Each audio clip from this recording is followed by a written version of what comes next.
In marketing, we always say start with your why when you're trying to develop your branding. And I thought I would take a second today to get into my why a little bit, which until the last year or so hadn't even been entirely clear to me.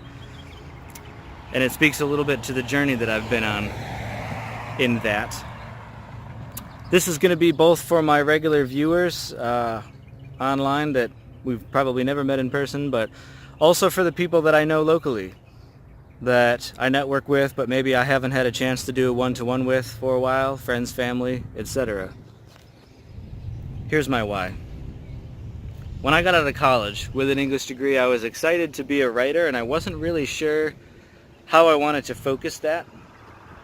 I know I didn't want to write for a newspaper, but I wasn't really sure what else that meant. Maybe books, maybe something else.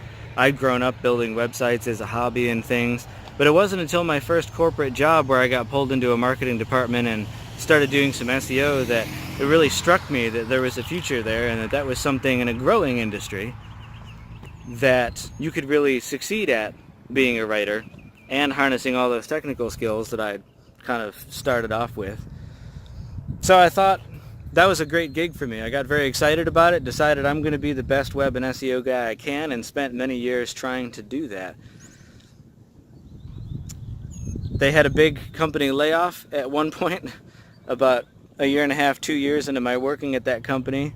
I quickly found myself looking for work and ended up going freelance from that for a while. I did that for quite a few years. Ended up back in agencies here or there throughout the years. And after the last bout of working at agencies was where my why started to become really evident. Why, in this case, what my purpose with the SEOptimist, the project that I'm doing now solo, is really about. Having worked in and out of these agencies, I've seen a couple different things.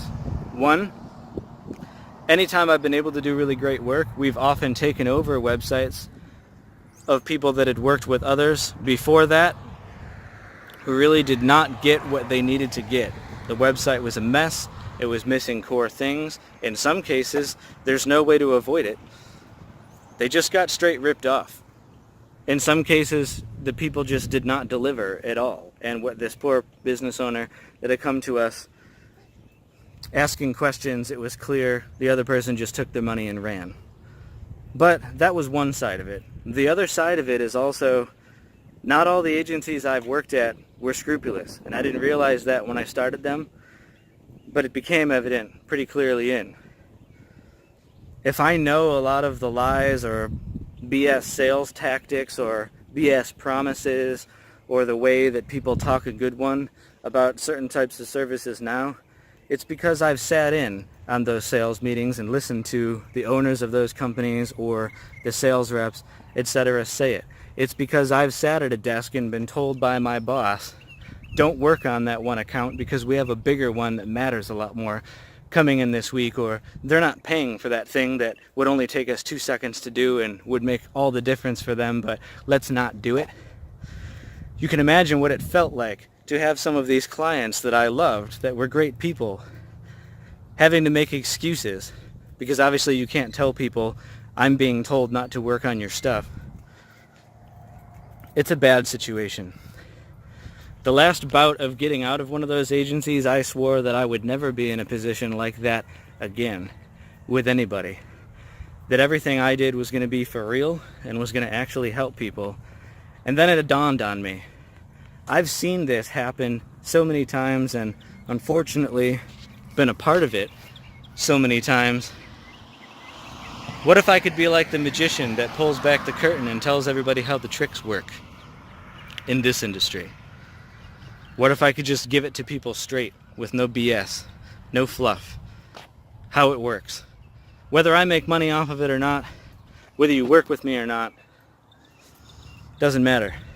It's my way of giving something back into a world that for years, whether wittingly or unwittingly, I felt like it was too much take. And so my why every day with what I do with videos like this or the blogs that I write and have written for 10 years, putting information out there for people, is my way of trying to put back into the world in an industry that desperately needs it, because there is so much jargon, so much fluff, so much relying on how nebulous and confusing stuff is, so much relying on, I can just sell the sizzle and you won't know any better and it'll sound great what I'm saying, and you won't know how to check my work, and you won't know that I'm not doing a good job, says so many people. I'm sick of seeing it. I'm sick of watching business owners I know, friends, colleagues, etc.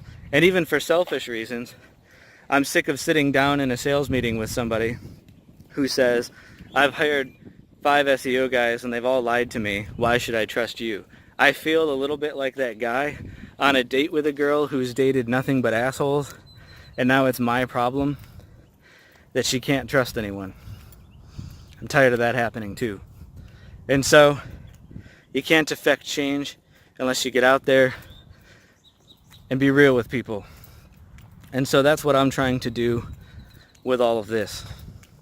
And hopefully, I'm not, arrogant enough to think that I'm going to single-handedly change the industry, but if I can inspire other like-minded people to do the same, it's awesome.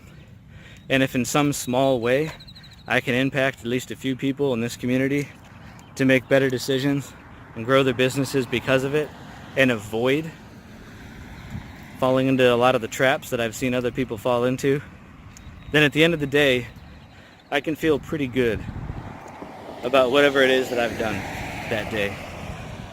So anyway, guys, that's pretty much my why now. That's what drives me in this industry.